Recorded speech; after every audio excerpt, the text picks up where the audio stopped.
Estamos de volta com o nosso programa Saúde em Foco e o tema de hoje é cirurgia segura. Durante a semana a gente veio falando sobre essa segurança do paciente. Vamos lá, vamos voltar a esse tema agora já trazendo esse paciente para dentro do meio hospitalar. Eu gostaria só de trazer alguns dados de um artigo que foi publicado, um artigo estrangeiro que foi publicado pelo Instituto Brasileiro de Segurança do Paciente, onde ele traz algumas estatísticas relacionadas a objetos esquecidos na cirurgia. Então, basicamente, aí, quais são os objetos que mais os cirurgiões esquecem, né? Então, a gente tem instrumentais, qualquer tipo aí de instrumentais, corresponde aí a 33% são os instrumentais que eu esqueço no momento da cirurgia. Catéter ou dreno, também esqueço lá dentro. E agulha ou lâminas. Na verdade, assim, tem mais outras questões ali, mas eu estou batendo esses três primeiros. Então, os quais são esses daí? Aonde mais ocorre esse esquecimento? Abdômen ou pelve, na vagina e articulações. Consequentemente, por quem são esquecidos? Na parte de obstetrícia, na parte de ginecologista, cirurgia geral e ortopédica. E por que ocorre? Por falhas de fatores humanos, falhas de liderança e falhas de comunicação. Um tema até que a gente já abordou, né? E quando que o paciente se deu conta? Quando que a gente achou isso daí no paciente? 15% a gente achou antes de sair da cirurgia. 37% a gente achou antes de dar a alta. Porém, 48% a gente só achou depois da alta. Então, quando a gente fala de segurança do paciente, a cirurgia segura, eventos relacionados à cirurgia segura, a gente já utiliza um termo que nunca deve acontecer, né? Never ends. Não pode acontecer, nunca deve acontecer. E com relação a isso que eu queria dialogar um pouco com vocês. O paciente entrou. Existem procedimentos intra-hospitalares que devem ser feitos, né, Cláudia? Sim. E eu gostaria que você trouxesse justamente qual que é essa dinâmica, o que necessita ser feito uma vez que esse paciente internou na instituição para fazer a cirurgia. São vários profissionais envolvidos, né? Então, é desde a enfermeira da unidade de internação, quando esse paciente passa pela unidade de internação, então a enfermeira, a técnica de enfermagem ou auxiliar de enfermagem, eles vão encaminhar essa paciente até o bloco cirúrgico, né? Então, aí já também esses profissionais devem se checar antes de encaminhar esse paciente. Então, existe um checklist, que a gente fala que é o checklist antes da indução anestésica, o checklist que a gente faz antes da incisão e um checklist que a gente deve fazer antes do paciente sair do centro cirúrgico. Tá, eu falo aqui, nós temos que fazer. Quem é esse nosso? É toda a equipe. Então, é a enfermeira do centro cirúrgico, a enfermeira do bloco cirúrgico, tem a auxiliar de sala, que é quem vai ficar circulando a sala, que é uma técnica de enfermagem. Tem o médico cirurgião. Muitas vezes tem um segundo médico também que está envolvido, tem o médico anestesista que também faz parte e é de grande importância, né? O médico anestesista é quem vai monitorar e manter o paciente durante todo o ato cirúrgico. E existem vários riscos, na verdade a gente tem que falar isso, existem vários riscos, né? O enfermeiro é o grande maestro de tudo isso, ele que rege e faz todo esse mapeamento dos riscos que o paciente pode estar exposto. Desde a unidade de internação até o bloco cirúrgico, né? Antes da indução cirúrgica, né? O que é importante eu perceber? E aí, como o paciente não foi ainda anestesiado, ele também participa disso junto com o acompanhante. Então, novamente, a gente chama aí para que o paciente nos ajude, né? O cliente nos ajude. Então, vai verificar a questão de jejum, como a gente já falou, dos acessórios, óculos, próteses dentárias, tudo isso que às vezes acaba indo para o centro cirúrgico junto. Dependendo do tempo de cirurgia, quanto maior o tempo, maior a chance de risco pode acontecer. Existem cirurgias que duram 2 horas, existem cirurgias que duram 12 horas. E isso vai dando uma exaustão para o paciente, para o médico, então tudo isso está envolvido. Antes da incisão cirúrgica, e aí eu esqueci de falar, mas eu coloco também como grande importância a instrumentadora, né? Então, ali junto, antes da incisão, médico, circulante de sala, instrumentadora e anestesista devem conferir se todos os materiais necessários para aquele ato cirúrgico estão disponíveis. Então, deve existir essa conferência. conta quantas gases eu tenho em cima da mesa, para depois eu saber se esse mesmo quantitativo de gases que eu tinha antes, quando eu for fazer o checklist para esse paciente sair, é o mesmo quantitativo. O número de pinças que eu tenho na minha mesa preparada antes da cirurgia, confere com o número de pinças que eu tenho pós-cirurgia. A circulante de sala deve ter todas as medicações em mãos que ele vai necessitar e que ele peça durante o ato cirúrgico. Então, deve ser proativo e não reativo, né? Não é depois que algo aconteceu que eu tenho que sair correndo, deve ser proativo. O fio que eu vou utilizar, tenho em mãos? O foco cirúrgico está funcionando?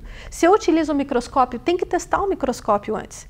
Então, se a cirurgia é marcada para as 7h30 da manhã, um exemplo, esse preparo deve começar pelo menos às 7 horas, porque ele precisa de um tempo para fazer. Então, quando eu falo, tua cirurgia vai ser às 7h30, eu tenho que estar no hospital umas 5, 6 horas para fazer o cadastro e tudo mais. Uma coisa muito importante também, pegando o gancho da identificação aí do paciente quando ele entra no bloco cirúrgico, é um pouco mais criteriosa e mais completa. Porque além do meu nome da mãe e data do nascimento, eu tenho que conferir, eu profissional de saúde, se o médico se o cirurgião, o nome do cirurgião é o nome do meu cirurgião realmente, porque também pode ter 2 Marias operando no mesmo horário. Né? Então, é nome do cirurgião, lateralidade cirúrgica. Eu tenho 2 braços, qual braço eu vou operar? O direito ou o esquerdo? E eu falo isso para a enfermeira, enfermeira, eu vou operar o lado direito. Algumas vezes, quando o médico está e ainda não teve essa indução cirúrgica, o médico também confere com o paciente, confere comigo, qual olho que o senhor vai operar? E o paciente fala e ele confere no papel que ele preencheu lá na visita pré-cirúrgica. Então, todo órgão bilateral, seja braço, perna, rim, né? Eu tenho que conferir lateralidade cirúrgica. E, se possível, o mais indicado é fazer a demarcação dessa lateralidade. Eu vou marcar esse braço aqui que eu vou operar, não é esse outro braço, né? O nome do cirurgião, o cirurgião às vezes tem uma cirurgia seguida da outra, ou tem 2 cirurgiões José, né? Qual José? Qual é o meu cirurgião? Então, tudo isso facilita e auxilia de grande valia nesse processo de segurança, nessa corrente de segurança do paciente, porque é uma grande corrente, né? Então, médico cirurgião, a enfermagem e ainda trazendo para a enfermeira do bloco cirúrgico, a enfermeira ainda avalia o estado físico do paciente, porque se é uma cirurgia que vai demorar mais de 2 horas, esse paciente pode fazer o que a gente chama de lesão por pressão. Se é um paciente que está magro, idoso, né? Ele tem risco de ele vai ter que ficar na mesma posição durante todo o ato cirúrgico. Então, a gente da enfermagem, a enfermeira sinaliza isso e vamos montar coxins, que são instrumentos ou dispositivos de apoio para amenizar aquela pressão naquele local. Porque às vezes o paciente vem operar o braço e depois sai com uma lesão por pressão em região coxígea. Não sei, depende do tipo de cirurgia, é um tipo de dispositivo de apoio que eu vou utilizar. Porque dependendo da cirurgia, são lados diferentes que o paciente vai ter que precisar posicionar. E isso são riscos também, risco de lesão por posicionamento cirúrgico, que já é tema de estudos e pesquisas aí. Então, nós, enfermeiros, sabemos de todo o mapeamento de risco, quais são os riscos que ele tem para a gente trabalhar.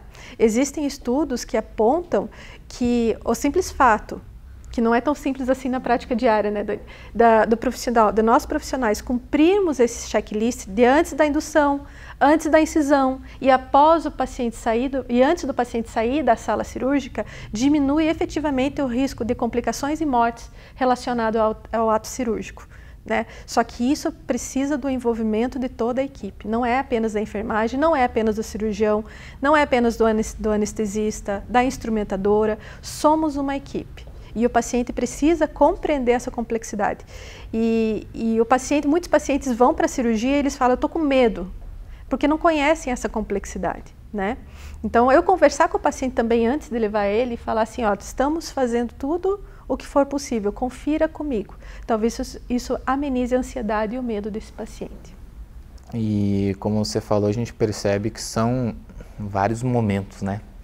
E entra mais uma vez a questão da comunicação, né? Esse diálogo, conversar. Então, são várias etapas que antecedem o ato realmente do cirúrgico, né? O cirurgião vai lá e vai passar o bisturi. Então, são inúmeras barreiras que a gente necessita trabalhar. Porque é uma coisa que está mudando, né, mas que a gente ouve falar muito, o erro médico, né? Operou no lugar errado, né? Crucifica o médico. E será que foi ele somente o envolvido, né? Ele somente o profissional envolvido? Lembrando que esse paciente entrou lá na recepção, né? Olha quantos profissionais ele passou, quantas barreiras. A Cláudia aqui citou inúmeras barreiras, a Dani no bloco passado falou inúmeras barreiras. Então, é um processo que necessita realmente ser alinhado, né? Dani, o paciente foi para a cirurgia, né? Teve o ato cirúrgico e tudo mais. Está retornando para o ambiente hospitalar. Eu gostaria que você comentasse justamente esse retorno dele para a ala hospitalar, né? Se ele vai ficar internado, né? Ou se é uma cirurgia rápida, que ele vai ser liberado no mesmo dia, mas relacionado justamente a essa questão da segurança do paciente.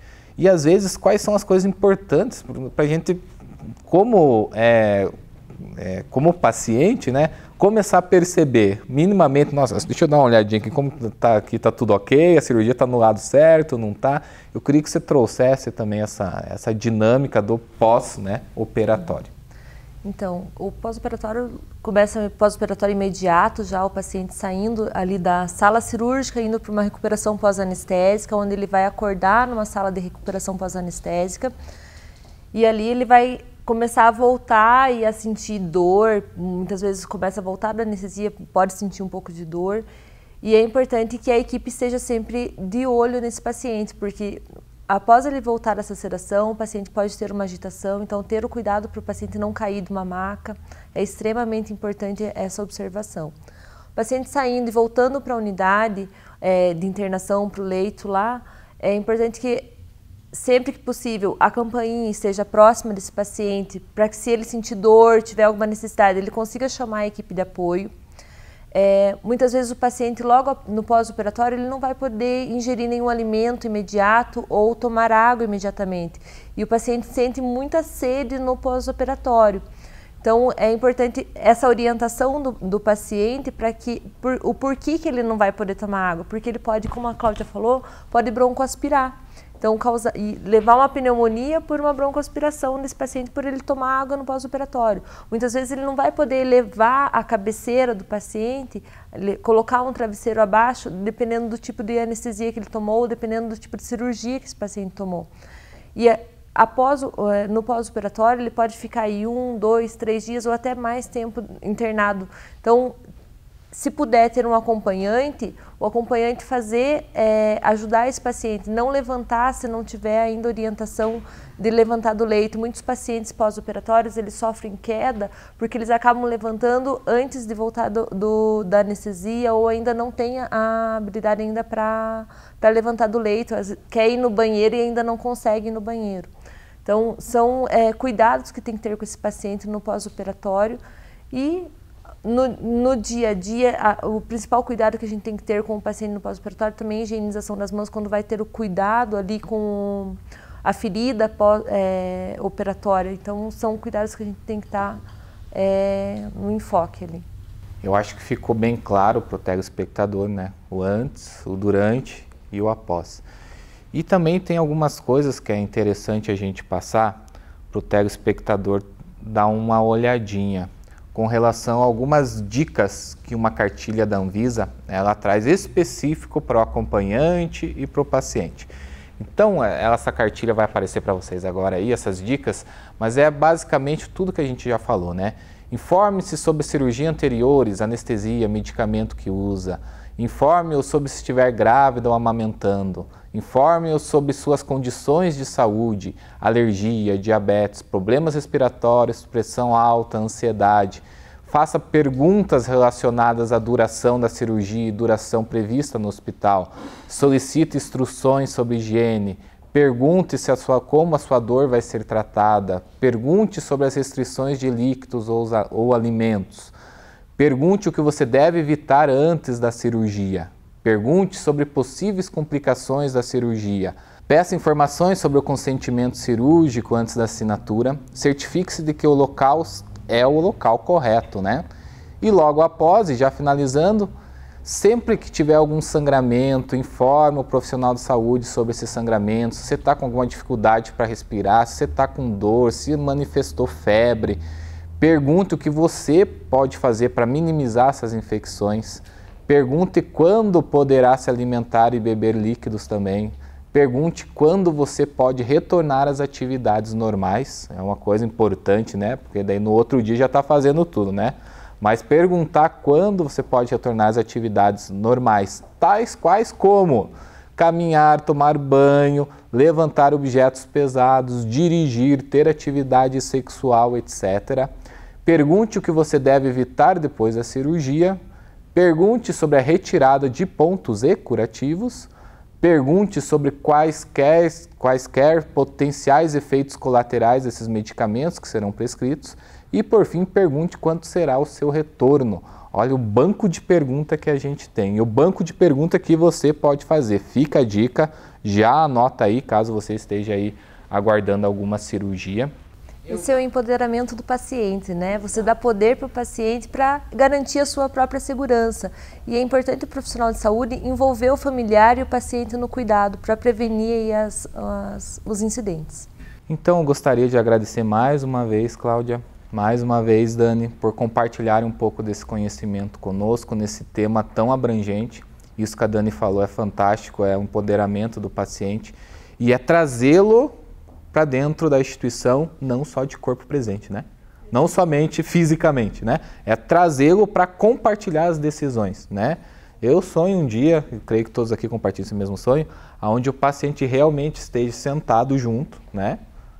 Compartilhando a decisão correspondente a ele, que é o principal, né? Que é o centro do cuidado. Senhoras e senhores, muito obrigado pela audiência. Encerramos mais um programa Saúde em Foco. Até mais.